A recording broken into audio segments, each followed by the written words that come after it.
찬송 369장 하나님께 올려드리십니다.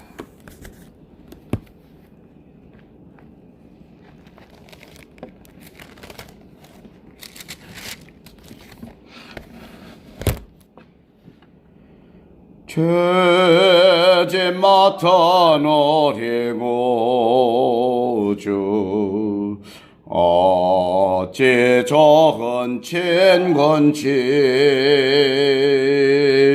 걱정 근심 뭐가 온지 우리 주님께 맡기세. 주님께 고함 없는 고로 복을 받지 못하는 사람들이 어찌하여 아랠 줄을 모를까. 시험 걱정 모든 괴로움 없는 사람 누군가. 보잘없이 낙심 말고 기도 드려 하래세. 이런 전세라신 친구 찾아볼 수 있을까. 우리 약함하시오니 어찌 아니하릴까. 근심 걱정 뭐가 온지 아니 진자 누군가.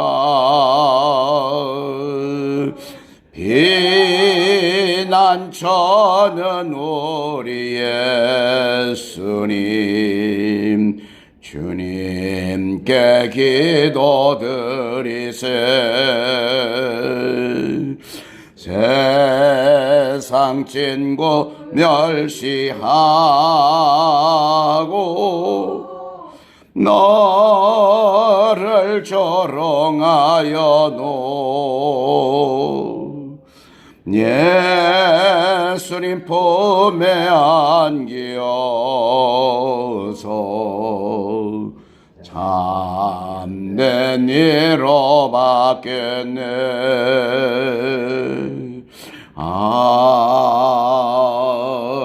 아멘. 나는 전능하신 아버지 하나님 천지의 창조주를 믿습니다. 나는 그의 유일하신 아들 우리 주 예수 그리스도를 믿습니다. 그는 성령님으로 잉태되어 동정녀 마리아에게서 나시고 본디오 빌라도에게 고난을 받아 십자가에 못 박혀 죽으시고 장사된 지 사흘 만에 죽은 자 가운데서 다시 살아나셨으며 하늘에 오르시어 전능하신 아버지 하나님 우편에 앉아 계시다가 거기로부터 살아있는 자와 죽은 자를 심판하러 오십니다. 나는 성령님을 믿으며 거룩한 공교회와 성도의 교제와 죄를 용서받는 것과 몸의 부활과 영생을 믿습니다. 아멘. 오늘 우리에게 주시는 하나님의 말씀은 시편 20편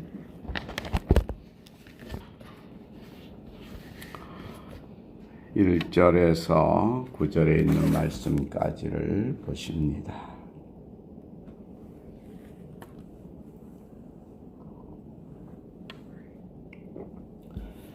같이 함께 봉독하십니다. 환난 날에 여호와께서 내게 응답하시고 야곱의 하나님의 이름이 너를 높이 드시며 성소에서 너를 도와주시고 시온에서 너를 붙드시며 내 모든 소재를 기억하시며 내 번제를 받아 주시기를 원하노라. 내 마음의 소원대로 허락하시고 계획을 이루어 주시기를 원하노라. 우리가 너의 승리로 말미암아 개가를 부르며 우리 하나님의 이름으로 우리의 깃발을 세우리니 여호와께서 내 모든 기도를 이루어 주시기를 원하노라. 여호와께서 자기에게 기름 부음을 받은 자를 구원하시는 줄 이제 내가 아노니 그의 오른손에 구원하는 힘으로 그의 거룩한 하늘에서 그에게 응답하시리로다. 어떤 사람은 병거, 어떤 사람은 말을 의지하나 우리는 여호와 우리 하나님의 이름을 자랑하리로다. 그들은 비틀거리며 엎드러지고 우리는 일어나 바로 서도다. 여호와여 왕을 구원하소서. 우리가 부를 때에 우리에게 응답하소서. 아멘. 시편 20편은 다윗의 시로서 다윗이 지었다라고 하는 이 시가 왕을 위한 그 중보적 기도, 그 기도의 내용을 담고 있습니다. 이제 여러 학자들에 의하면은 이제 다윗이 이 암몬과 수리아와의 전쟁에 나아갔을 때 그때를 생각하면서 백성들이 기도했던 것들, 전쟁에 이제 나가서 싸움하는 왕을 위하여 기도하는 중보적 기도, 그 기도의 내용을 담으면서 그로 말미암아 하나님이 승리를 가져오게 하셨다. 기도하는 그들을 통하여 승리하게 하시는데 그 전쟁에 나가서 싸우는 이 왕을 위하여서 어떻게 우리가 이 백성들이 기도했던가, 그 기도했던 내용들을 다윗은 기록하면서 최종적으로 다윗이 본 것은 세상에서 승리는 어디에서 오느냐? 하나님 앞에 살아계시고 영원하신 하나님 앞에 기도하고 또 기도하는 사람들을 하나님께서 도우셔서 그들로 말미암아 진정한 도움을 받은 그런 사람들이 결국은 승리하게 된다라고 하는 이제 말씀을 승리의 확신에 또 승리를 하고 난 그 승리에 대한 원인을 이렇게 하나님을 찬양하는 것으로 이 시가 끝을 내고 있습니다. 오늘 본문 20장 1절 보면 환난 날에 여호와께서 내게 응답하시고 야곱의 하나님의 이름이 너를 높이 드시며 성소에서 너를 도와주시고 시온에서 너를 붙드시며 내 모든 소재를 기억하시며 내 번제를 받아주시기를 원하노라. 싸움에 나가는 이 전장에 나가는 왕을 위하여서 왕을 하나님께서 붙들어 주시기를 환난 날에 응답하시고 또 하나님의 이름을 야곱의 하나님의 이름을 높이 드시기 위하여 하나님의 당신의 영광을 위하여 성소에서 너를 도와주신다. 이 성소는 당시에 다윗의 환경을 본다면 하나님의 법궤를 모셔 놓은 것이죠. 그러니까 하나님께서 이제 임재의 상징으로 세워준 이 법궤, 이 법궤를 모셔 놓은 그곳에서 즉 하나님이 임재가 이 전쟁에 나아가는 왕에게 승리를 가져오도록 함께 해 주시기를 하나님의 그 도움이 바로 성소에서 너를 도와주시는 하나님께서 함께 하시는 그 임재의 상징인 하나님이 너를 도와주시고 또 시온에서 너를 붙들며 내 모든 소재를 기억하시고 내 번제를 받아주시기를 원한다. 소재는 기름 없는 이 곡식의 제사지요. 번제는 기름 있는 제사하면서 피의 제사하면서 이 번제는 헌신을 다짐하는 모든 것을 태워드리는 거거든요. 소제와 번제를 받으신다라고 받으시기를 원한다. 하나님 앞에 온전한 마음으로 몸과 마음, 정성 이 모든 것을 받으시고 승리를 가져오게 하실 하나님. 이제 왕으로서 왕이 나가는 그 모든 일에 하나님이 이 왕을 도우시고 또 하나님의 이름을 위하여 이제 하나님께서 함께 하셔서 먼저 예배를 받으시고 축복해 주시기를 원한다 라고 하는 것이 이제 먼저 첫 번째 주제예요. 그러니까 번제와 소제, 그 모든 피의 제사와 이 곡식의 제사, 모든 그 제사를 통하여서 오늘로 보면 우리는 소제와 번제를 드리지 않는 것은 예수님께서 십자가에 죽으신 것이 바로 우리를 향하여서 단번에 번제와 소제를 드리신 거거든요. 제사를 드리신 것이어서 우리는 지금은 짐승으로 제사를 드리는 것이 아니라 우리는 지금 하나님 앞에 예수님의 이름으로, 예수님께서 제물 되신 예수님의 이름으로 우리에게 용서해 주시는 사죄의 은총, 그 은총에 의지하여 우리는 매번 예배를 드릴 때마다 예수님을 통하여 예수님을 제물로 드려졌던 그 의에 의지하여 하나님 앞에 나가는 거거든요. 구약은 그 제물을 통하여 하나님 앞에 나가는데 신약에 예수님께서 제물 되셨으니까 그 제물인 예수님을 통하여 우리는 하나님 앞에 나가는, 그래서 하나님과 우리의 관계가 단절된 것에서, 끊어진 것에서 우리가 다시 하나님 앞에 교통할 수 있는 것은 예수님이란 말이죠. 그럼 오늘날에는 이 말씀은 우리가 하나님 앞에 예수님의 이름을 의지하여 하나님 앞에 예배하고 영광 돌리는 자에게, 하나님 앞에 예배를 바르게 드리는 자에게 함께 하시기를 원한다 라고 하는 그런 자들에게 함께 하시는 하나님을 오늘 찬양하고 있는 것이죠. 우리는 예배를 바로 드린다라고 하는 것이 얼마나 우리에게 소중한 일인지 모릅니다. 정말 저와 여러분이 신앙에 깊이 있게 들어가면 들어갈수록 예배를 바로 드리는 것, 예배는 그저 참여하는 것이 아니라 예배는 하나님 앞에 드리는 거거든요. 각자가 똑같은 예배 시간에 있어도 드려지는 하나님 앞에서의 예배의 어떤 질은 다르다고 하는 것이에요.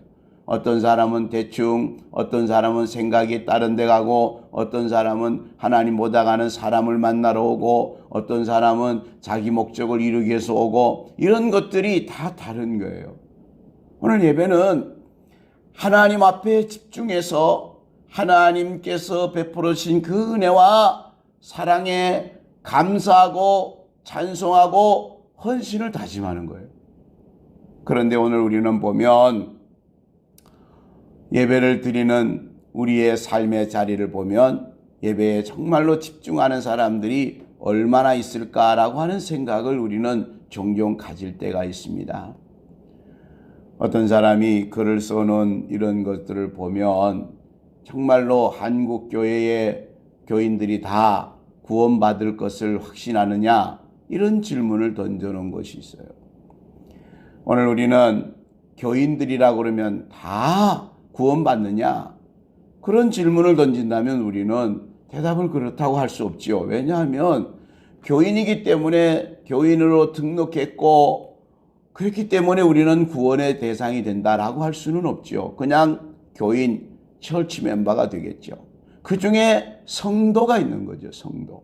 하나님께서 핏값으로 사신 거룩한 백성이 있는가 하면 교인들 가운데 마치 가라지와 죽정이가 있고 또 이제 곡식 가운데 가라지가 있게 되는 것처럼 어쩌면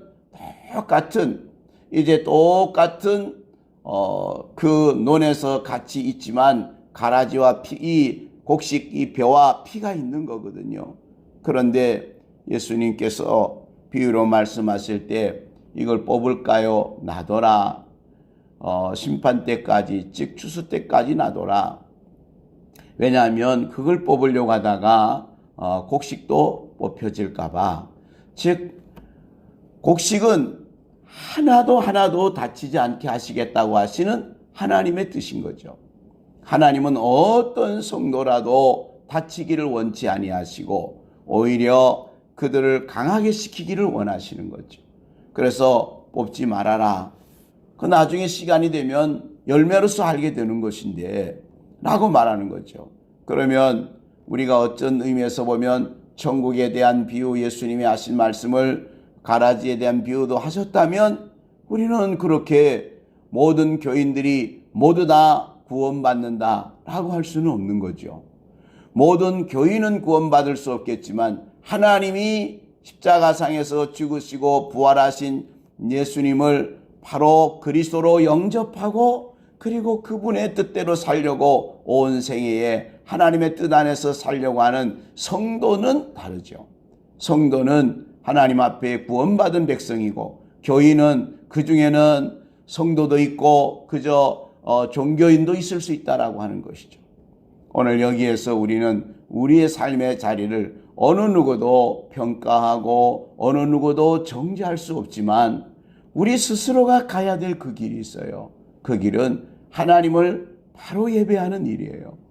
정말 우리는 누구를 보고 누구처럼도 아닙니다. 그저 누가 저러니까도 아닙니다. 하나님 앞에 바로 예배하는 것이 중요하다는 거예요. 어쩌면 우리가 보면 이 하나님 앞에 서서 저를 포함해서 설교할 때는 하나님의 사람인 것 같고 또 나아가면 세상 사람인 것 같고 이건 문제죠.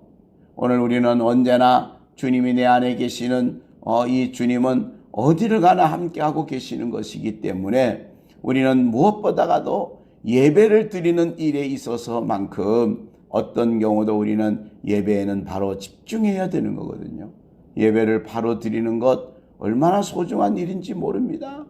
저나 여러분들이 예배 생활에 실패한다. 그 말은 뭡니까? 예배의 대상은 삼일체 하나님이면서 오늘 우리는 예배에 나가는 일은 바로 예수님을 통하여 나가요. 예수님이 없는 예배, 십자가에 흘리신 보배로운 피의 공로가 없는 예배, 그 예배는 예배라고 할 수 없는 거죠. 하나님 앞에 나갈 수 있는 길이 없는 거예요.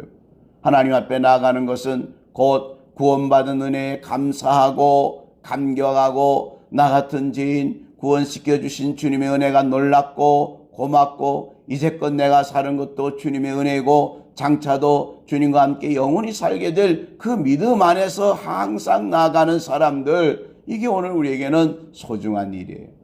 그런데 때로는 우리는 예배를 드릴 때 우리의 인간의 목적을 위한 예배를 드릴 때도 있어요. 이건 하나님이 받으시지 않죠. 오늘 하나님이 받으시는 예배는 하나님을 위한 예배예요. 하나님께서 이 땅에 베풀어 주신 사랑, 긍휼, 자비하심, 하나님의 놀라운 그 은혜를 우리는 찬양하는 게 예배예요. 하나님을 높여드리고 하나님을 기뻐하고 하나님을 즐거워하고 그리고 난 다음에 예배의 분명한 마침은 하나님 그러므로 제가 이렇게 살겠습니다의 각오와 결심, 헌신, 또 하나님 앞에 이제 그 헌신을 다짐하는 물질로부터 비롯하여 마음, 정성, 각오, 결심을 드리는 거거든요. 우리는 하나님으로부터의 드려지는 것들이 찬송, 기도, 예배 중에 드려지는 하나님 앞에 헌물, 마음, 정성 이런 것들을 드리고 나면 하나님의 응답이 하나님의 말씀을 통하여서 복을 내려주시는 것이 예배의 순서예요. 그런데 더 중요한 것은 우리는 이 모든 것들을 나아가는 일에 예수님이 없이 나아가는 것은 바로 재물이 없는 곳에는 예배가 될 수 없어요. 구약의 관점에서 보면 재물이 없으면 제사가 안 돼요. 재물이 있어야 돼요. 그거는 분명하게 우리에게 무엇을 가르쳐 주느냐면 저와 여러분은요, 예수님이 없는 예배가 안 된다는 거예요. 오늘 언제나 예수님의 이름으로 기도하고 예수님께서 이제 우리를 위하여 핏값으로 용서해 주신 구원의 은혜에 감사와 감격을 다하고 그러한 성부 하나님의 구원 사역에 우리는 그 사랑의 하나님께 감사하고 우리는 그저 감사와 헌신이 오늘 예배라고 하는 거거든요. 이제 어쩌면 오늘 여기에 가장 먼저 전쟁에 나아가는 왕을 위한 기도가 내 소재와 번제가 연합되기를 원하는, 그래서 하나님께서 들으시고 응답해 주시기를 원하는 이 부분 속에서 참으로 저와 여러분이 우리 앞에 놓여 있는 그 어떤 것도 예배를 우선해서 왕이 출전해 나가는 그 모든 전쟁에서 싸움의 승리의 기본은 하나님이 임재하시고 하나님이 영광을 받으시는데, 거기에 소제와 번제, 하나님 앞에 드려지는 예배가 연합되어져야 된다라고 하는 오늘 이 말씀이 오늘도 우리의 마음속에는 언제나 다가와서 이제 우리는 어떤 일, 무슨 일이든 예배를 우선해서 우리의 모든 대사와 큰일에 하나님 앞에 예배드리고, 하나님이 이 모든 것의 시작이며 끝이며 하나님이 이 모든 것에 바로 주권자이십니다를 고백하는 예배가 저와 여러분에게는 언제나 살아날 수 있고, 그 예배의 중심은 예수님이 없는 예배는 예배가 될 수 없다라고 하는, 재물이 없는 곳에는 복이 없다고 하는 것. 재물은 뭐겠습니까? 예수님이에요. 그 예수님을 바라보면 우리는 우리의 죄가 회개가 이루어져야죠. 예수님 속에서 예수님께서 십자가에 죽으시고 부활하신 그 예수님은 죽으신 이유가 우리의 죄 때문이에요. 그래서 우리는 회개하며 그 이름의 용서를 감사하고 나아가는 예배, 예수님을 통하여서 이루어졌던 그 구속의 은총을 감사하며, 그러므로 오늘 우리는 그 은혜에 감사하고 하나님을 찬미하고 하나님을 예배하는, 그리고 하나님 앞에 헌신을 다짐하는 이런 예배가 우리의 삶의 중심이 되어졌을 때, 이 예배를 통하여 나가는 모든 일마다 마치 왕이 전쟁에서 승리를 기원하게 되는 것처럼 우리의 삶의 자리에 예배가 우선되어지는, 또 예배는 주님을 우선하는 그런 은혜의 삶, 예배의 삶이 우리에게 우리의 모든 삶, 우리의 모든 인생의 시작과 끝이 되기를 축복합니다. 기도하겠습니다. 참으로 좋으신 우리 아버지 하나님, 오늘도 이 새벽을 깨워주셨고 주님 앞에 나와서 예수님의 이름으로 그 이름에 의지하여 오늘도 하나님을 찬양하고 예배드릴 수 있는 이 귀한 시간 허락하여 주셔서 감사 올려 드립니다. 하루에 11조가 되는 새벽 기도에 나와서 하나님을 우선하고 예수님의 보배로운 피의 공로를 감사하며 그 은혜에 힘입어서 오늘도 하루를 시작하는 주님의 귀한 자녀들, 무엇보다가도 오늘도 주신 말씀, 왕이 출전해 나갈 때 예배를 응답하시기를 원하며 하나님이 성소에서 도우시기를 원하는, 높이 드시기를 원하는 오늘도 귀한 말씀을 통하여 부족한 종이나 사랑하는 성도님들이 언제나 예배를 통하여 하나님이 응답하시고 이루어지시는 예배의 삶 속에 우리가 늘 함께하기를 원하옵고, 무엇보다가도 우리 사랑하는 성도님들 언제나 진정한 바른 예배를 드릴 수 있도록 예수님을 높이며 예수님께서 주신 그 은혜와 능력과 권능을 가지고 하나님 앞에 감사할 수 있는 은혜의 자리에 언제나 세워 주시옵소서. 아버지 하나님, 오늘도 주님께서 핏값으로 사신 주님의 귀한 자녀들, 이제 무엇보다가도 오늘도 우리를 부르셔서 하나님 앞에 기도하게 하실 때 저희들의 모든 기도에 응답하여 주시옵소서. 아버지 하나님, 이 시간에도 우리 안정화 권사님 원치 아니하는 교통사고로 인하여서 이렇게 병원에 입원하여 치료를 받고 있습니다. 우리 아버지 하나님께서 이 병상에 함께 하시고 속히 치료하실 뿐만 아니라 아버지 하나님, 오히려 이제 병상에서 더욱 하나님의 놀라운 은혜를 체험하고 세상 것은 맡겼지만 주님과 더욱 깊어져서 큰 능력과 권능의 자리로 하나님을 높이며 영광 돌릴 수 있도록 은총을 베푸시되, 이후에 아버지가 더 건강하여져서 모든 아버지여 질병이 치료되고 회복되어지는 은혜의 자리가 되도록 복을 나리워 주옵소서. 위로하여 주시옵시며 마음에 주님이 주시는 큰 기쁨과 충만함으로 넘치게 하여 주옵소서. 오히려 이번 기회를 통하여 주님을 높이며 영광 돌릴 기회가 되게 하여 주옵소서. 아버지 하나님, 오늘 우리를 향하여 계획하신 하나님의 뜻을 이루어가며 부족한 종이나 사랑하는 성도님 오늘도 하루가 승리의 깃발로 올리기를 원하옵고 우리를 눈동자처럼 지키시며 보호하여 주옵소서. 세상으로부터 모든 악의 세력으로부터 세상이 어떤 것으로부터 다 보호하여 주옵소서. 예수님의 이름으로 기도 올리옵나이다. 아멘. 하늘에 계신 우리 아버지의 이름을 거룩하게 하시며 아버지의 나라가 오게 하시며 아버지의 뜻이 하늘에서와 같이 땅에서도 이루어지게 하소서. 오늘 우리에게 일용할 양식을 주시고 우리가 우리에게 잘못한 사람을 용서하여 준 것 같이 우리 죄를 용서하여 주시고 우리를 시험에 빠지지 않게 하시고 악에서 구하소서. 나라와 권능과 영광이 영원히 아버지의 것입니다.